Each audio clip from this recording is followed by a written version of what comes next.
Well, Mr. Speaker, thank you very much for sitting down with me this afternoon to talk about the session. And thank you so much for having me. And thank you for the great work that you and Rick do. Thanks very much. All the folks at AIM. Thank you. Appreciate it. Thank you for being a partner as we try to grow business here in Massachusetts.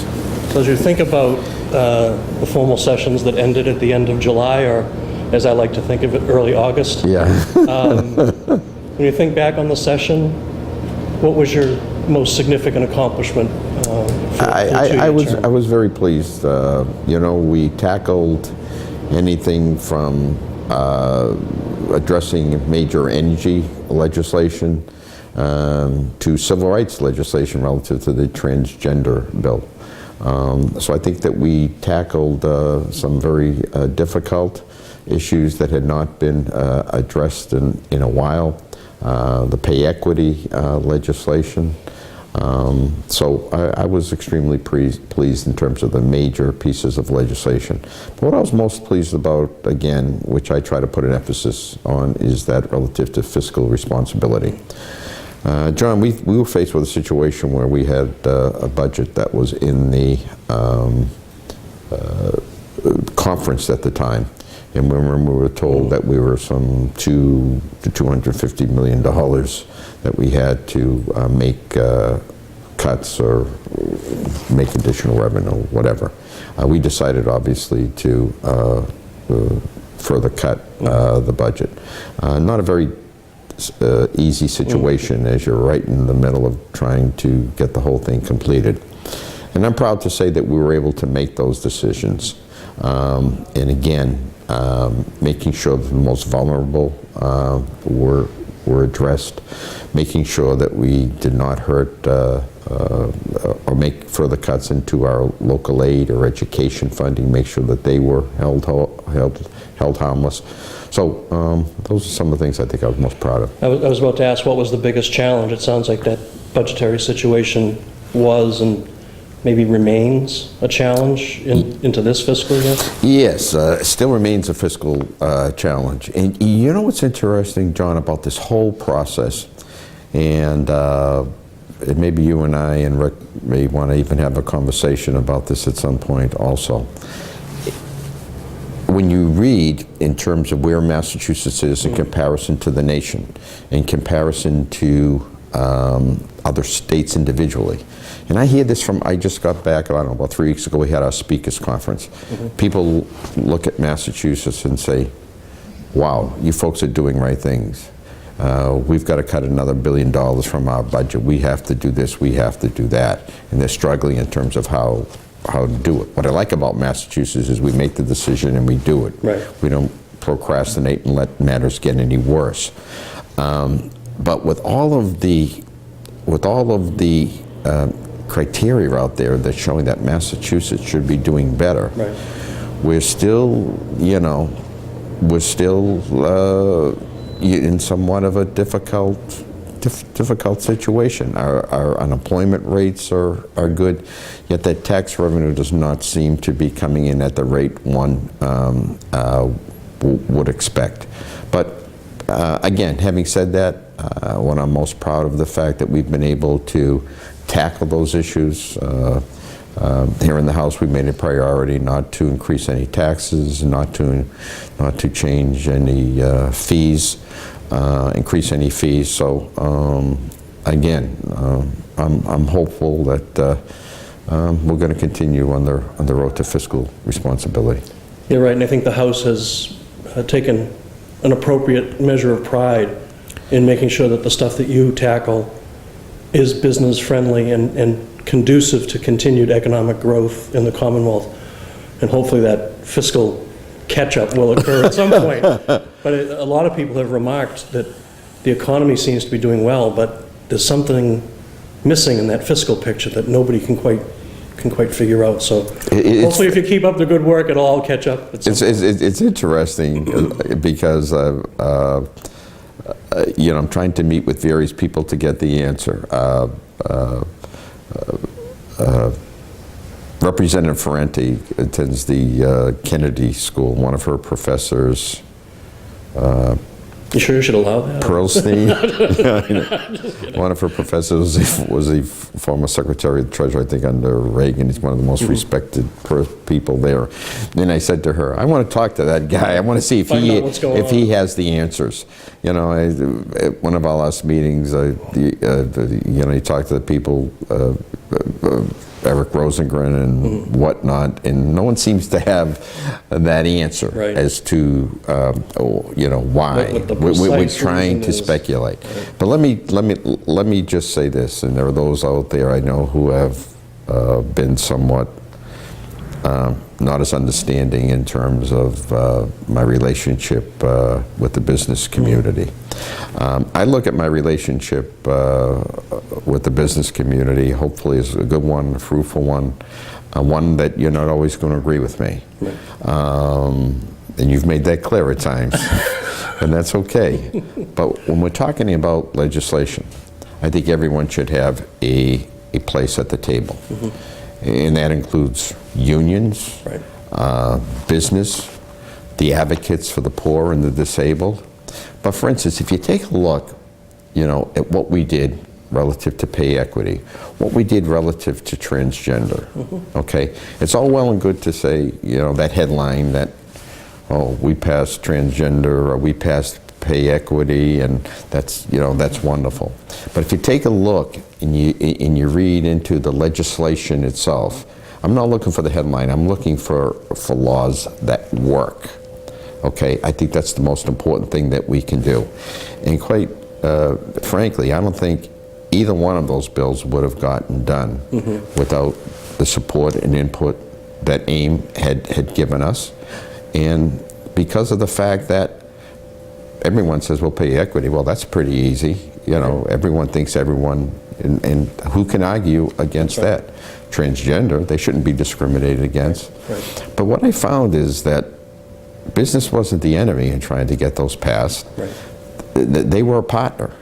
Business wanted to make sure that with pay equity, there weren't some unintended consequences. Business wanted to make sure that relative to transgender, that what does it mean for businesses? What protections do we have to have in? And that's what the whole thing was. For instance, to put those protections in both of those legislation, so the business would know that, hey, you know, I'm for this, but I want to make sure that down the road, I know I have to know what the rules and regs are. And that was the importance of it with both. So that's why no matter, you know, whether it's an advocate, whether it's business,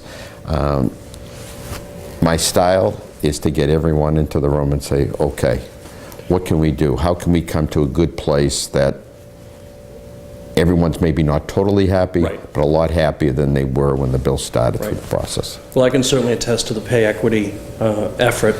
Representative Haddad was quite patient with us in terms of the number of back and forth discussions, bringing the Attorney General's office into it, and I think at the end of the day, not just AIM, but other business groups were able to support. And you got a nearly unanimous vote out of the House, which I think people kind of underrate how significant that is, because I know how hard it can be. I think you understand that. That many votes. But that's a measure, I think, of the fact that you've done the outreach, you've done the inclusion, you've done you've made the effort to make sure that everyone's voice is heard, and so when the vote occurs, there's nothing left to complain about. You know, which is, I think that's a measure of again, leadership style. That's what it is. It's my particular leadership style.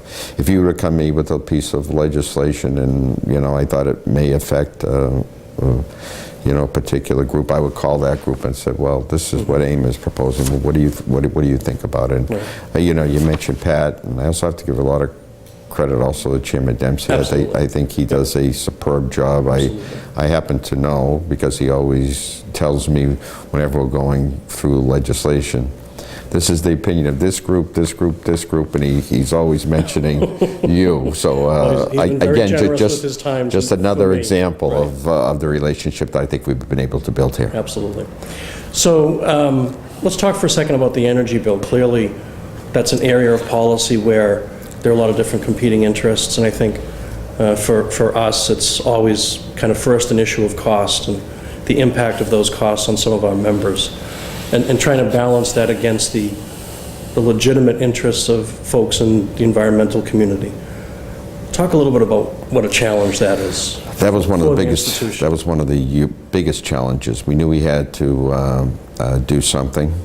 Where we're at, in terms of where we are relative to clean energy, sustainability, and the like. But I think again that the legislation was a good piece. I think that it was one of those pieces that more Chairman Golden, I think, and Chairman Dempsey spent a lot more time. Chris Eicher from my office, Right. all of those folks were superb. But again, one of the issues that I hear consistently when you talk about doing business in Massachusetts is the cost of energy. In terms of one of the issues that businesses have. Right. Whether I haven't been able to control just yet, I'm working on that. But I think that there are certain things making the market much more competitive than it's ever been, Right. bringing in a various different sources, a diversification Right. of sources. And what I also really like that's sort of been lost is the possibility of a new business being brought here into Massachusetts Right. in terms of offshore wind. I know they had a big ribbon cutting, I guess, or an event down in New Bedford a couple of the weeks terminal, ago. right. And I look at us as probably be one of the major first in the nation, again, in terms of creating a new energy. So I'm proud of the bill we did. Again, I think hopefully it shows the balance Right. that I continue to talk about. And I think at the end of the day, we're very pleased with what we have. As you know, at the end, we did support the bill and communicated that to everybody. And as I've told my board and our members, now it's on to the Baker administration. We'll make sure that they do the right thing, because you've given them all the tools to do a good solicitation, to do a good evaluation of what comes in for bids, and then hopefully pick something that makes not just environmental sense, but economic sense as well. Right, that's what I'm And talking we're going to hold about. their feet to the fire. Yeah, and I think that the governor will do that. I think so. Because that's one of the things that I had mentioned. When I talk to folks about coming to Massachusetts or staying in Massachusetts, although there are, I look at one of my major roles is to try to create jobs, keep jobs here. That's been from the first day that I got here, I could say one of my priorities. One of the first major items I always hear, big business, small business, residential folks, is the cost of energy. So with the 5 minutes remaining, as we look out into the 2017-18 session, what are the types and kinds of things that the business community might do to be a little bit more effective here in the State House than we already are? I think your input relative to finances, fiscal, looks like it's going to be a real challenge again as we're moving through this year is important. The other interesting thing about business, which I probably should have mentioned earlier, I'm a big proponent of early education, as you probably have seen or heard. And when everyone would think about business, I think everyone's view would be sort of higher education and on up. That's really what their concern would be. How do we provide the best and the brightest and to get them out there into the workforce to help our business? I've been so excited to see businesses' involvement in early education. They really get it in terms of, they don't look at it just as a place, obviously, where people obviously youngsters get educated and get ready to start their educational Get that good years. foundation in place. But they really look at it. I was shocked to see sort of what I heard from businesses to say, we understand that with that foundation, that we can move on, and it's good for us as well. The opioid epidemic is going to continue, to be a major issue facing us. But I think also, as we're progressing through this, I'm looking for any and all ideas in terms of what we can do, again, to increase business. And by increasing business, I'm talking about creating jobs and more jobs. So you and I are going to be talking a lot, I'm sure, Excellent. in the weeks, months, and year ahead. I appreciate it. Thank you very much for your time today. Really appreciate it. You're very generous to spend it with us. And thank you so much. Thank you for all the input that you've always had. Thank you.